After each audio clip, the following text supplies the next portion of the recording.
Hello students, welcome back to my channel. आज मैं आपके लिए लेके आऊँ लेसन नंबर 10 से रिलेटेड वीडियो। जैसे कि आप सब लोग जानते हैं, मैं हिंदी ए से रिलेटेड कोर्स करा रहा हूँ। जो बच्चे बीए प्रोग्राम ऑनर्स सेकंड और थर्ड ईयर में दिल्ली यूनिवर्सिटी एसयूएल रेगुलर से जिनके कोर्स में हिंदी ए है, उनके कोर्स में जो पाठ 10 है वो है मनु, ठीक है ना, जिसके लेखक हैं हृदेश, ठीक है ना। पहले मैं आपको इसके जीवन परिचय बताऊंगा लेखक का, उसके बाद मैं आपको पाठ का सार बताऊंगा। जो बच्चे नए हैं चैनल और उनसे रिक्वेस्ट करूंगा चैनल को सब्सक्राइब कर लें, प्रेस कर लें बेल आइकन को ऑल नोटिफिकेशन में, ताकि आपको हमारे वीडियो की आने वाली नोटिफिकेशन मिल जाए। और अगर वीडियो पसंद आए तो प्लीज आप वीडियो को लाइक जरूर करें। चलिए शुरू करते हैं लेसन को। देखिए, सबसे पहले पाठ के जो लेखक हैं उनके बारे में जानना बहुत जरूरी है, क्योंकि आपके कोर्स में जीवन परिचय भी आता है, ठीक है ना। हृदेश के बारे में हम जानते हैं। इनका जन्म 1930 में उत्तर प्रदेश के एक छोटे जिले शाहजहांपुर में हुआ, ठीक है ना। ध्यान रखें, जो लेखक का जीवन परिचय है उसमें आपको कुछ बातें ध्यान रखनी है, जो कि लिखनी है। अगर आप वो 5-6 बातें डाल देते हैं जीवन परिचय में तो आपको पूरे मार्क्स मिलेंगे। जैसे कि पहला, जन्म तिथि और जन्म स्थान। दूसरा, उनकी शिक्षा यानी एजुकेशन क्वालिफिकेशन, उन्होंने क्या प्राप्त करी है अपने जीवन में। फिर अचीवमेंट्स, उन्होंने क्या ख्याति, क्या प्रसिद्धि प्राप्त करी है। और चौथा है कृतियां, उनकी कौन सी पुस्तकें, उन्होंने क्या कहानियां लिखी हैं। और निबंध, कविताएं जो भी लिखी हैं, उनमें 2-3 उदाहरण आप जीवन परिचय में डालें।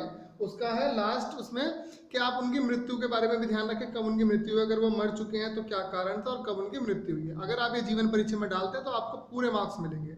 देखिए, यहाँ पर मैंने बताया कि उनका जन्म 1930 में हुआ था उत्तर प्रदेश में, और कौन से जिले में, शाहजहांपुर में हुआ था। हृदेश का पूरा नाम हृदय नारायण मेहरोत्रा है, ठीक है ना।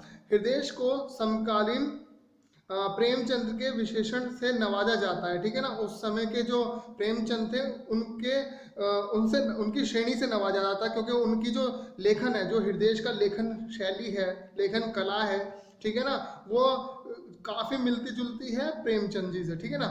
सुधीश पचौरी के शब्दों में देखिए, अब सुधीश पचौरी जो है वो क्या कहते हैं, वो कहते हैं उनकी कहानियों की रचनाएं ऐसा सुखद भ्रम देती हैं, यानी कि हृदेश की जो कहानियों की जो रचनाएं हैं ऐसा सुखद भ्रम देती हैं, लगता है कि हम कुछ ऐसी कहानियां पढ़ रहे हैं जो कभी प्रेमचंद ने भविष्य के लिए छोड़ी थी, यानी कि जो प्रेमचंद जी थे उन्होंने भविष्य के लिए लिख छोड़ी थी, ठीक है, या सीख के लिए छोड़ी थी। यानी कि उनकी कहानियां जो है, हृदेश की जो कहानियां, वो सेम ऐसी लगती हैं जैसे कि प्रेमचंद जी लिखा करते थे, ठीक है ना। उनकी लिखावट, उनकी रचनाएं उस तरह की है, ठीक है ना।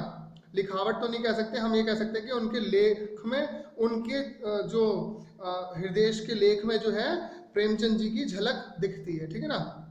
हिंदी कहानी में अनेक उत्कृष्ट एवं विशिष्ट योगदान को सम्मानित करने के लिए उन्हें सफेद घोड़ा काल सवार, यानी ये जो है सफेद घोड़ा काल सवार, ये इनकी कृति है हृदेश की, ठीक है, एवं सांड उपन्यासों के लिए उत्तर प्रदेश हिंदी संस्थान द्वारा पुरस्कृत किया गया था। यानी इनको पुरस्कार मिला था उत्तर प्रदेश हिंदी संस्थान द्वारा। किसके लिए मिला था, इनकी कौन से उपन्यासों के लिए, ध्यान रखना, सफेद घोड़ा काल सवार और सांड के लिए, ठीक है। आगे बढ़ते हैं। हृदेश की कहानियां अपने वातावरण और परिवेश से जुड़कर सहज निर्मित होती हैं, यानी कि जो इनकी कहानियां हैं वो इतनी सहज होती हैं कि जो पढ़ने वाला पाठक होता है आसानी से उसे ग्रहण कर लेता है, ठीक है ना। इनकी कुछ कृतियां इस प्रकार है, मैंने उदाहरण दिए हैं 2-3, आप याद रखें, आप भी पेपर में 2-3 उदाहरण जरूर लिखें। जैसे गांठ 1970 में इन्होंने लिखी थी, हत्या, पुनर्जन्म, इतिहास, ठीक है ना। ये इनमें से 2-3 आप याद रखें। आगे बढ़ते हैं अब पाठ के सार की तरफ। आपको परिचय समझ आ गया होगा, जीवन परिचय हृदेश का। अब हम बढ़ते हैं पाठ के सार की तरफ, जो पाठ है मनु, ठीक है ना। मनु हृदेश की महत्वपूर्ण कहानियों में से एक है। देखिए, ये कहानी बहुत इंटरेस्टिंग है और हमें काफी नॉलेज भी देती है। प्लीज वीडियो को पूरा देखिएगा। अगर आप पूरी वीडियो देखते हैं आपको आसानी से ये पाठ समझ आ जाएगा, फिर आपको कोई और वीडियो नहीं देखनी पड़ेगी, ठीक है ना। देखिए, जो ये कहानी है हृदेश की, ये एक महत्वपूर्ण कहानी है। ये कहानी 1990 में प्रकाशित हुई थी, ठीक है। इस कहानी में 2 पीढ़ियों की मानसिकता में अंतर एवं उच्च व निम्न वर्ग के बीच के टकराव की कहानी है, ठीक है ना। यानी कि इस कहानी में जाति व्यवस्था के बारे में बताया गया है। जाति व्यवस्था में आपस में जो भेदभाव होते हैं, उच्च और निम्न जाति के बीच में जो टकराव होते हैं, ठीक है। 2 पीढ़ियों की मानसिकता की कहानी इसमें बताई गई है, ठीक है। पुरानी मान्यताओं और आस्थाओं को ढोने वाले व्यक्तियों का संक्षेप परिचय इस कहानी के माध्यम से दिया जा रहा है। ठीक है, जड़ परंपराओं और मूल्यों से जुड़ा हुआ व्यक्ति कैसे, देखिए जो अपने मूल्यों से, अपने उसूलों से जुड़ा रहता है, ठीक है, व्यक्ति कैसे दयनीय स्थिति की ओर बढ़ता जाता है, यानी वो किस तरह से एक दयनीय स्थिति में पहुंच जाता है, परेशानी में पहुंच जाता है, इस कहानी में यह बताया गया है। वह इस कहानी का मूल तथ्य है। ठीक है ना, इस कहानी के जो मूल बात है वो यही है कि किस तरह से अपनी जड़ परंपराओं से, अपने उसूलों से, अपनी संस्कृति से जुड़ा हुआ कट्टरवादी व्यक्ति जो है किस तरह से एक परेशानी में पड़ जाता है। इस कहानी का शीर्षक मनु प्रतीकात्मक है और व्यंग्यात्मक भी है। ठीक है, यह कहानी आस्था और मान्यताओं का जोरदार व्यंग भी करती है। ठीक है ना, ये कहानी जो है आस्था और मान्यताओं का जोरदार व्यंग भी करती है। आगे बढ़ते हैं। हमारी जो आस्थाएं, हमारी जो सारी जो हमारे उसूल हैं, उन सब पर ये व्यंग करती है। ठीक है, इस कहानी के मुख्य पात्र पंडित सत्यनारायण झिंगरन हैं। ठीक है, वह कट्टर कर्मकांडी किस्म के ब्राह्मण है। देखिए ये जो पंडित सत्यनारायण है ये कट्टर ब्राह्मण है। ठीक है, वह 11 वर्ष की आयु से चोटी, जनेऊ और तिलक धारण किए नियमबद्ध तरीके से जीवन जीते हैं। ठीक है ना, इन्होंने 11 वर्ष से ही एक नियमबद्ध जीवन बना लिया था। इन्होंने चोटी, जनेऊ, तिलक धारण कर लिया था। नल के पानी के स्थान पर वह अब भी कुएं का पानी इस्तेमाल करते हैं। देखिए यहाँ आपको पता चल रहा होगा कि वो कितने कट्टर हैं। ठीक है ना, अपने धर्म को लेकर, अपने मजहब को लेकर कितने कट्टर हैं, जिसका पानी बहुत दिनों से सफाई ना होने के कारण गंदा हो चुका है। अब देखिए गंदा होने के बाद भी वो नल का पानी नहीं पी रहे, वह अब भी कुएं का पानी पी रहे हैं। ठीक है ना, पुरानी मान्यताओं के हिसाब से। 1.5 घंटे तक पूजा करने वाले पंडित जी के पिता जोशी और कर्मकांडी आदि का कार्य करते हैं। ठीक है, सत्यनारायण ने संस्कृत विद्यालय से शिक्षा ग्रहण करके पिता से ज्योतिष आदि का व्यवहारिक ज्ञान प्राप्त कर उनकी यजमानी संभाल ली। ठीक है, ध्यान रखें कि इन्होंने जो है संस्कृत में विद्यालय से शिक्षा प्राप्त की, उसके बाद अपने पिता की गद्दी पर बैठ गए, यजमानी संभाली। ठीक है, वह ज्योतिष संबंधी कार्य भी कर लेते थे। ठीक है, पुराने समय में उनके परिवार का काम यजमानी करके चल जाता था, परंतु आज के ज़माने में यह मुश्किल हो रहा है। देखिए ये कह रहे हैं कि पुराने समय में तो उनका काम जो है यजमानी करके चल जाता था। ठीक है, लेकिन आज के समय में इतनी महंगाई हो गई है तो ये काफ़ी मुश्किल हो रहा है। परंतु आज के ज़माने माफ़ कीजिएगा, परंतु आज के ज़माने में यह मुश्किल हो रहा है। उनकी पत्नी घर की स्थिति का हवाला देते हुए, यानी उनकी पत्नी जो है काफ़ी परेशान है, वह घर की स्थिति का हवाला देते हुए उन्हें कोई दूसरा काम धंधा करने को कहती हैं। ठीक है ना, वो उनकी पत्नी जो है उनको बोलती है कि कोई दूसरा काम धंधा देख लीजिए, यजमानी से हमारा घर नहीं चल रहा। तो वो क्या बोलते हैं, वह कहते हैं, वह उबल पड़ते हैं। ठीक है, क्या वह कहते हैं, क्या जूता गांठूं, क्या आलू प्याज बेचूं, बोल मूर्ख, तुझे तो जाति कुल की मर्यादा का कोई ध्यान नहीं, मुझे तो है। ठीक है ना, वो उन पर गुस्सा करते हैं। वह कहते हैं क्या मैं जूता गांठूं, क्या आलू प्याज बेचने लगूं, यानी सब्जियां बेचने लगूं, बोल मूर्ख, तुझे तो कोई जाति और मर्यादा नहीं है जाति की। ठीक है, मुझे तो है, मुझे अपना परलोक नहीं बिगाड़ना। ठीक है ना, पंडित जी की समस्या उनकी यही मानसिकता है। ठीक है, इसी वजह से वह परेशान रहते हैं और काफ़ी समाज में बुराई का सामना करते हैं। पंडित जी की जीवनचर्या बहुत ही सीमित और बंधी बंधाई है। ठीक है, ध्यान रखें कि उनका जो शेड्यूल कह लें, उनकी जो जीवनचर्या है बहुत ही सीमित है। पंडित जी अपनी पत्नी के साथ रूढ़िवादी व्यवहार करते हैं तथा उसकी कोई बात नहीं मानते। पंडित जी संतान पैदा करने के मामले में भी घोर रूढ़िपंथी हैं। ठीक है, अपनी आर्थिक स्थिति का जरा भी ध्यान ना रखते हुए ढेर सारे बच्चे पैदा कर लिए हैं। ठीक है ना, अपनी आर्थिक स्थिति नहीं देखी, ठीक है, और ढेर सारे बच्चे पैदा कर लिए। उनके एक पुत्र सहित 7 बच्चे हैं, यानी एक पुत्र है और 6 लड़कियां होंगी। ठीक है, आगे बढ़ते हैं।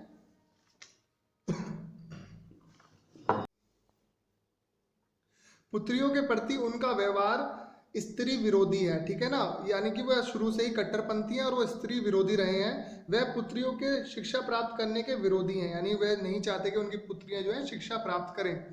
इसी तरह अपने बेटे को भी अपनी ही तरह संस्कृत की पढ़ाई कर पंडिताई के फेर में डालने की मानसिकता उनकी हमेशा से रही है। यानी वह चाहते हैं कि उनका पुत्र भी उनकी तरह संस्कृत की पढ़ाई करे और पंडिताई करे और उनकी गद्दी पर बैठे, ठीक है ना, यजमानी संभाले।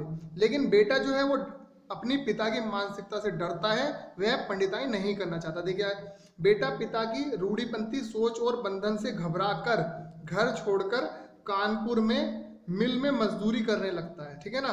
पंडित जी को भी बदलते समय का एहसास है, परंतु वह समय को इतनी तेजी से बदलते स्वीकार नहीं कर पाते, ठीक है। पंडित जी को भी समय का एहसास है, वह जानते हैं कि समय बदल रहा है, जमाना बदल रहा है, लेकिन वह जमाने के साथ नहीं चलना चाहते और ना ही चल पाते।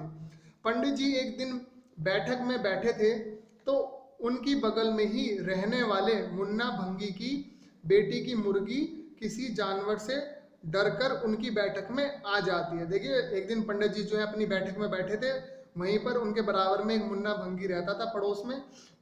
उसकी जो बेटी की जो मुर्गी है किसी जानवर से डरकर भागकर पंडित जी की बैठक में आ जाती है और पंडित जी की जो साईं की दवात है वो गिरा देती है, ठीक है ना। अचानक वहां पर आकर साईं की दवात जो है गिरा देती है। पंडित जी मोहन भंगी जो कि मुन्ना का दामाद है की मुर्गी पर गुस्सा करते हैं, ठीक है ना।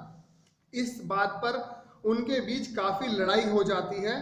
पंडित जी अपने मानसिकता के कारण जाति सूचक शब्दों का प्रयोग करते हैं, यानी कि वो जाति सूचक शब्द आपस में लड़ाई झगड़ा ऊंच नीच की भावना के साथ जो पंडित जी है उनसे लड़ाई करते हैं, जिसके चलते लड़ाई ज्यादा बढ़ जाती है, ठीक है ना।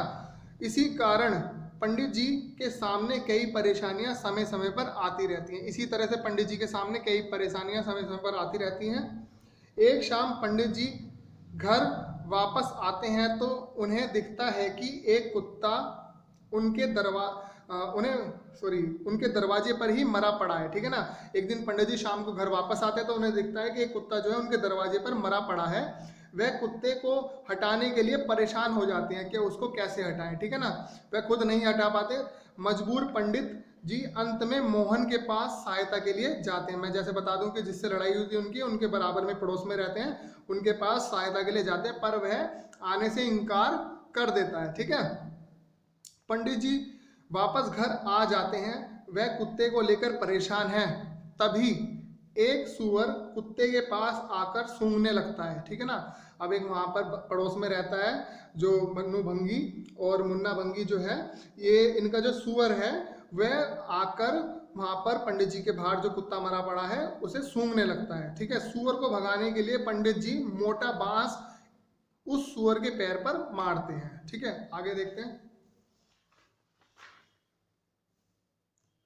सुअर चिल्ला उठता है, ठीक है। जैसे ही उसे बांस लगता है सुअर जो है चिल्ला उठता है। सुअर मोहन का है।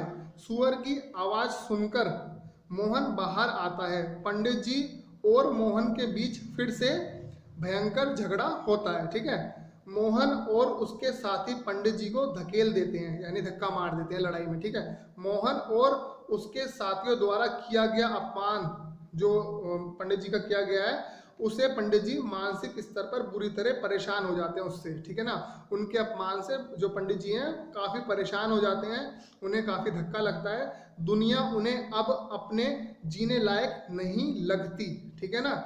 पंडित जी कुएं में प्रयोग किए जाने वाली रस्सी के सहारे आत्मघात को ध्यान में रखकर आत्महत्या कर लेते हैं, ठीक है। इस तरह यह कहानी त्रास और मार्मिक अंत के साथ कई तरह के सवाल पैदा कर खत्म हो जाती है। देखिए, ये जो कहानी है लास्ट में इसी तरह खत्म होती है कि जो पंडित जी है वो सुसाइड कर लेते हैं कुएं में जो प्रयोग की जाने वाली रस्सी है उसके द्वारा, और ये कहानी जो है त्रास और मार्मिक रूप से खत्म हो जाती है, जिससे पता चलता है कि एक रूढ़िपंथी सोच वाला व्यक्ति इतना आहत हो जाता है किसी निम्न जाति किसी नीच जाति के व्यक्ति के धक्का देने से या लड़ाई करने से कि वह आत्महत्या कर लेता है, ठीक है। ये जो सोच है बहुत गलत है। रूढ़िपंथी जाति व्यवस्था हमारे समाज में एक बुराई है, इसे हमेशा इसे बुराई माना गया है। हम कह सकते हैं कि इसे खत्म होना भी बहुत जरूरी है, ठीक है ना। नहीं तो हमारा जो समाज में जो रूढ़िपंथी सोच वाले व्यक्ति हैं वो हमेशा से इसी प्रकार परेशान होते रहेंगे, ठीक है। जो कि इस कहानी का एक मैसेज था जो कि दिया गया है, ठीक है ना। आई होप आपको समझ आ गई होगी कहानी, पसंद भी आई होगी वीडियो। प्लीज़ वीडियो को लाइक जरूर करें। मैं जल्दी दूसरी वीडियो के साथ फिर आपसे मिलता हूँ, तब तक के लिए बाय बाय।